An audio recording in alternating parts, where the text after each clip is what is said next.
regular council meeting today. Mayor Ives is in Victoria and unable to do it, and it's my month to be the acting mayor.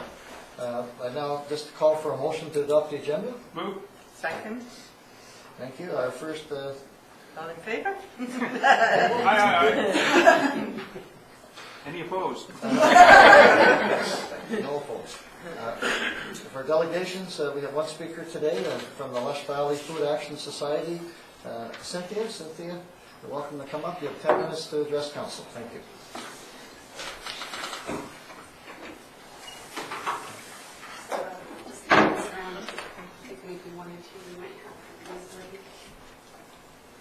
Thank you for having me here this evening. Yes, my name is Cynthia, and I'm the Secretary for the Board of Directors at Lush Valley Food Action Society. And I'll tell you a little bit about myself. I have a Bachelor's of Science in Nursing, and I'm doing a Master's degree right now in Community Development. I'm focusing on community economic development in food systems. And I have about 10 years experience working in food security programs throughout BC. So today I'm here to represent a collective of organizations, nonprofit, private, and the Vancouver Island Health Authority, who are proposing the formation of a roundtable on the local food system towards strengthening it and creating a sustainable local food system. The roundtable's efforts are most effective when they build from what already exists. So in this first slide, you can see a whole bunch of different pictures representing just a fraction of our local food system, but it shows you how vital and vibrant it is.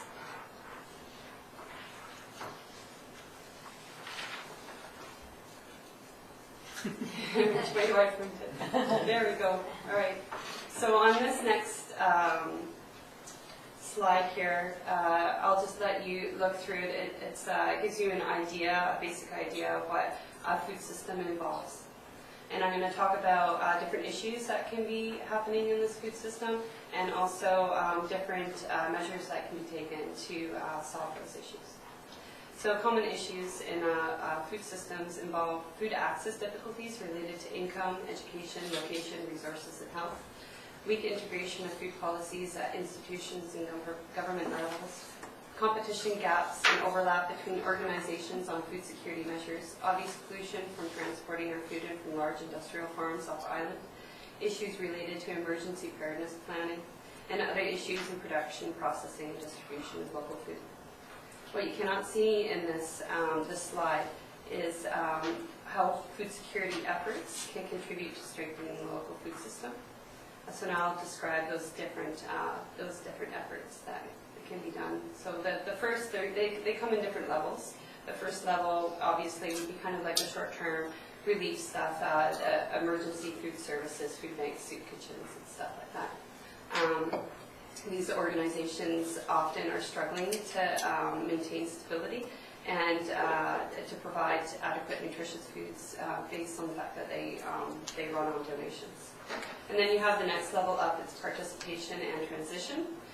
These measures cover, these are building blocks of food security. They are the measures that encompass community development and intersectoral collaboration to support community resources and projects. These include things that we already have in Comox Valley Farmers Market, community gardens, and community kitchens, food skills programs, bulk buying groups. They are often the catalysts for redesigning the food system, which is the next level up. Redesigning. New approaches are needed, like regional and municipal food policies. As policies become integrated at all levels, access to safe and healthy food for the community work will occur. Reorienting the food system can include increasing the number of programs or initiatives that may link local and regional food producers and processors to consumers, expanding agriculture, establishing healthy food strategies and standards, and developing innovative ways to better support the most vulnerable in the society. These different types of measures are taken from a provincial organization that created a paper called the Model 4 Program paper for food security. I think it's the Public Health Association. I can't remember exactly what it stands for. But it's that paper is what is helping the health authorities in deciding their actions that they're going forward on in their BHA Food Security Hubs, which Lush Valley Food Action Society is a member of. And on this next slide, I put up a whole bunch of terms in relation to what roundtable could be about. A roundtable will provide opportunity for collective impact on the local food system. We could together envision a secure and sustainable local food system in Comox Valley, bringing together the efforts of multi-stakeholders from the nonprofit, private, and government sectors, and provide a means to effectively restructure the local food system. Examples of different things that we could do are creating a collective community message, developing research partnerships, creating producer, processor, buyer partnerships, creating a community food strategy, creating a community food council, and developing food policies. In the past few weeks, there has been community conversations on food security. There was one through the Transition Town Group, and then there was also one through the Comox Valley Global Initiative Network. They had a really great turnout, and some of the issues that they discussed at these community events were education and awareness of food skills and food systems, changing purchasing patterns, growing and harvesting more food locally, engaging local government in food policy and strategy development, engaging active food security groups, promoting alternative forms of economy, and land reform. So it's evident from this list, from these community events, that the community is ready to move forward on strengthening the local food system, and Lush Valley is too. This roundtable is open to all community members, as we are all stakeholders in the local food system, and the collective of organizations that are forming the roundtable presently, they have actually put in a proposal to the Real Estate Foundation to carry out a community food assessment to gather a baseline, very broad, wide baseline of information to inform any kind of actions that the roundtable would like to do in the future. And also, I want to mention that I know that there has been already a lot of work related to the local food system, like, for example, work that has been put into the growth plan, sustainability plan for the region, and also there's been a lot of work through other organizations like CDEDS and other groups too that have done work in the emergency food area. So our first meeting, I'm sorry about the short notice, but it's going to be this Friday, March 22nd at 12:30 at the Courtney Public Library, but we will have other meetings after that as well. And I'd like to invite Comox to be a part of that, council or staff, whatever you think is appropriate, but we are looking for people who have knowledge and skill around food systems and community development. Yeah, that's it.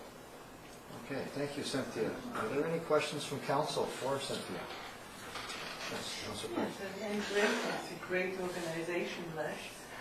So how long do you see the process of the last roundtable taking? This is a long-term thing. It's a very large project. Like it's a community-wide initiative, right? So, the way that I see it, I call myself, I have a nerdy brain, right? So I look at different kinds of frameworks and things and different theories that around food systems, and any work that goes on with food systems in particular, you're going to have short-term kind of goals, intermediate goals, and then also long-term goals. So it can long-term goals can be anywhere up to 10 to 15 years away. But in the meantime, there are a lot of very short-term goals that we can work on together as well to build relationships and trust towards those longer-term goals. And you see a council member being sitting on the round table, that would be. It could be a council member or it could be a staff member. That's why I was leaving it to you guys, whatever you feel is appropriate. Like I said, we're looking for somebody who possibly has some knowledge and skills in food systems. Yeah. Okay, and our process is that we deal with things in new business. Anything that's come out of the delegation is dealt with in new business. Okay. Right. Great, thank you. Any other questions for Cynthia? Council? Cynthia, thank you very much. We have your information about your meeting, and thanks also to your lovely assistant there that has helped you today, your lovely daughter. Okay. I appreciate your coming and presenting to council. Thank you. Okay, moving on to the minutes of meetings. I need a motion to accept the regular council minute meetings, which are in your packets there. Move. Who's the Second? seconder? All those in favor? Minutes is standing. Good, passed. Moving to committee of the whole minutes, a motion to receive them. Move receipt. Second. All those in favor? Thank you. And committee recommendations. Move the recommendation. Number one. Okay, so that is the motion that the Comox Ellis Street Sidewalk Upgrade Project be awarded to JR Excavating for the cost of $89,951.36 plus applicable taxes. We have a seconder for that? We did. It was second. Yeah. All those in favor? And I'd like to just claim a conflict on the next item. Thank you, Councillor Grant. I would move that the request for a letter of support on the electoral boundary committee in consideration of Comox Courtney area. Second. And I think everybody's aware of that site. I brought a map and just to refresh the memory of what it is if you want to just pass it around. That I think most of you are familiar with it. The splitting of our riding into two ridings. Really West Courtney would be separate. And we want to take a peek at that first. So we have a motion to letter of support for to endorse the MP John Duncan's letter of support. All those in favor? Okay, could we call back Councillor Grant?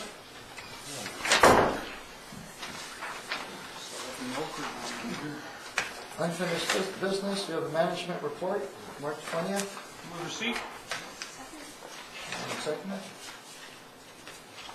All those in favor? Carried. Special reports, Comox Valley Regional District meetings. They have a motion to receive those. Move. Second. All those in favor? Carried. Moving to bylaws, bylaw number 1745, the Comox Financial Plan bylaw for 2013. Move adoption. Second? All those in favor?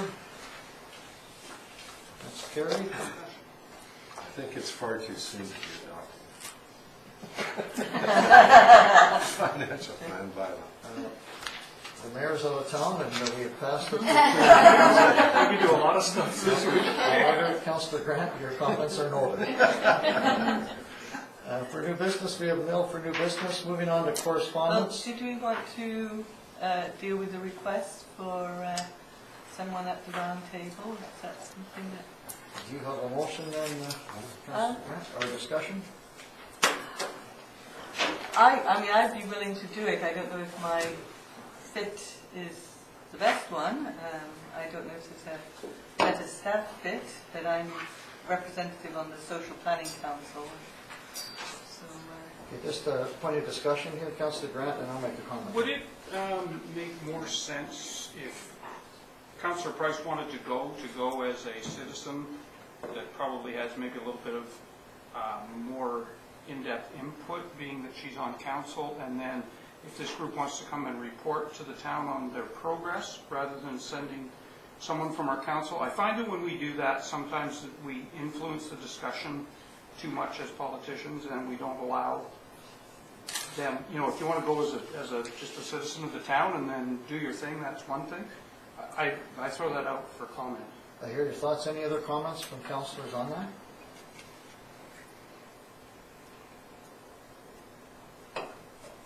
So, I have to say, I think it's great if Councillor Price wants to go, but probably easier as Councillor Price said, just go as an individual. You're not representing any opinion or comment of council. I think it would be valuable to go if you're able to do so.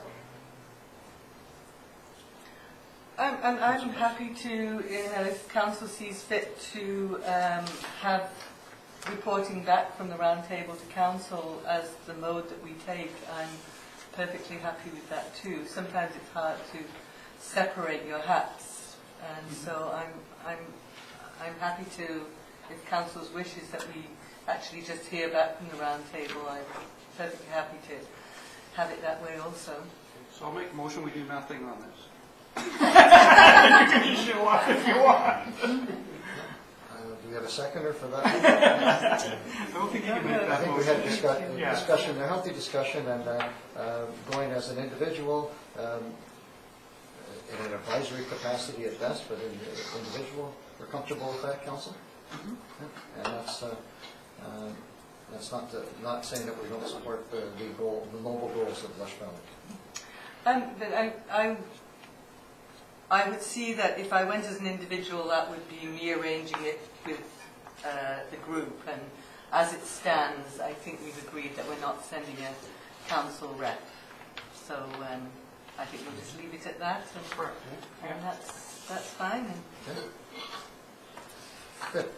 We'll move on to new business. There is no correspondence in regards to the Comox Valley Airport Commission request for a letter of support. I'll move the recommendation. Second. We have a seconder. All those in favor? And that is passed, and I think that's with the intent to have the matter come to conclusion as quickly as possible. And so that's been passed. Moving on to reports of members of councils. We'll start on my left to Councillor Price, if you can start with. Okay, and so I was at the presentation last Wednesday about the new hotel and residential development that's proposed on the waterfront. I represented council on the cycling task force. I was the alternate director for the Comox Strathcona Hospital Board and the Comox Strathcona Solid Waste Committee. We are looking at an alternative approval process, or an alternative approval process was approved at that meeting to look at the money that's going to be borrowed to compensate Cumberland with the expansion that will be happening out there to the solid waste depot. I also attended the Comox Archives and Museum Society's AGM, and I was presented with lifetime membership of CAMS, which was wonderful. And there was a presentation on the history of St. Joseph's Hospital, which is being featured at the museum at the moment. And I also attended the Environmental Council. Thank you, Councillor Price. Councillor Tomcat. Okay, well, I too attended the presentation on the new hotel. It's a residential project that's being proposed for the waterfront here. I attended the Comox Strathcona Regional Hospital Board meeting in Campbell River. I also attended the Comox Strathcona Solid Waste Management meeting up in Campbell River. I went to, of course, the Committee of the Whole meeting in Comox last week. Last Tuesday, I attended the Regional District Committee of the Whole meeting last Tuesday, but I also went down early Tuesday morning with a contingent of people from the Comox Valley. We met with Minister Coleman with regards to some money for supportive housing in the Comox Valley, and also met with Minister Don McCrae when we were down there, and that's my report.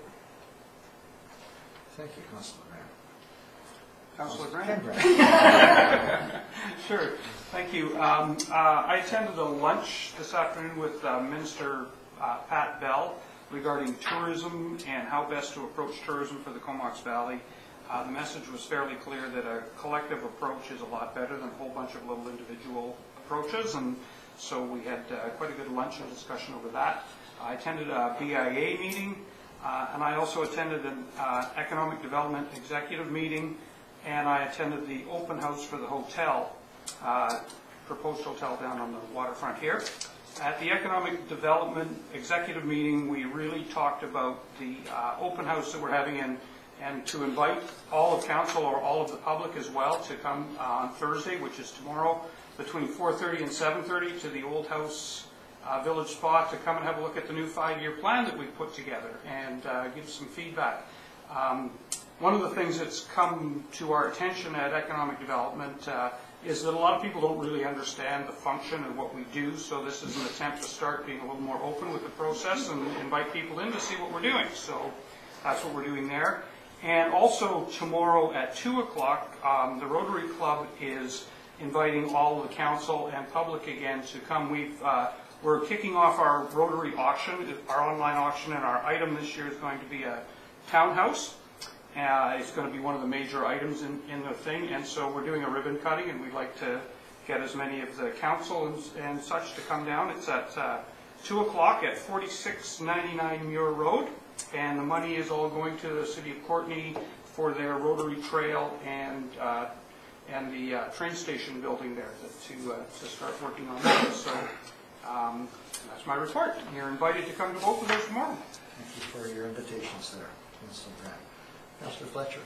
Thank you. Since we last met, I also attended the Edgewater Open House for their new proposal in the waterfront here. I also attended a meeting with Councillor Swift and the chair of the Philbert Heritage Lodge and Park Association just to discuss how we can better collaborate with Nautical Days. And then the following day I met with our Nautical Days coordinator and had that very same discussion. Just an item that our new coordinator has put out there is she'd like to see some greater recognition of the town due to our Nautical Days event, and is wondering if members of council would like to participate in hosting some of our events, perhaps announcing the start of a certain event, whether it be the Bullhead Derby or things like that, or perhaps spending some time manning the information booth. So if members of council want to think about that, and if you have any comments or concerns, let me know on that. Ken was mentioning that if they have a dunk tank, he would... I will do that. All day. I'll do that. I've done that before. It's good. Perfect. And I won't wear a Speedo, I promise.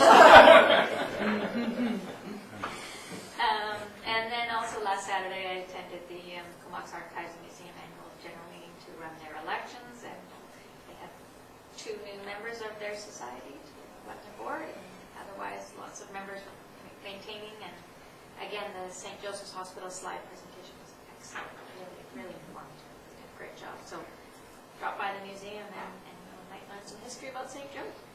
Thank you. Thank you. And Councillor Fletcher, please pass on to the chair of the Philbert, the Nautical Days, that she's welcome to speak to us at any time to update us. You're welcome to come to council. Thank you. Councillor Swift. Okay, well, I also attended the open house for the hotel, and we were all out the other day, and the Philbert board meeting, and I have to say the Philbert board, they're very, very pleased with what they perceive as a really good relationship happening between themselves and the town staff and so on. So they're really getting excited about their opening season, and Shelley has worked really hard at putting together a letter of significance for the Philbert, which will be presented at their board tomorrow, which allows them to be eligible for some different heritage grants. So they're quite excited about that. I attended the art gallery opening towards Grace, and yesterday it was the Advisory Planning Commission meeting talking about the Colby subdivision that's to go ahead, and there was a good discussion, but there was no opposition, and I think they're pleased to see that proceed. So, and then just the Nautical Days meeting with Councillor Fletcher and Mona Kendrick from the board. Good, thank you, Councillor Price. And briefly, I attended the open house along with many of you on the new marine development, and on last Wednesday. On Friday, it was at the Anna dinner auction. On this Thursday, Community Justice Center, or last Thursday, Community Justice Center meeting. On Friday evening, the Comox Valley Art Gallery event sponsored by the Community Justice Center on diversity. They had also a short excerpt from a play done by students from Vanier, very well received. And today, the Pearl Gallery Spring Show started yesterday, but I was there today, and I brought some swag for councillors that I was told to give out to you all. So I'll pass out these new, very handsome brochures of our museum and gallery that they were very anxious to give to council members. Finally, I'd like to thank our CAO for schooling me on the Richards Rules of Order, rather than Robert's Rules of Orders to running the council meeting, so I appreciate that to our CAO. That's my report. There's no late items on our agenda as we speak here. Do the media have any questions for us today? Thank you very much. And there's the members of the public. There's no questions. No reason to exclude the public. I have a motion for adjournment. Second. All those in favor? Thank you very much. I'd like to adjourn this meeting.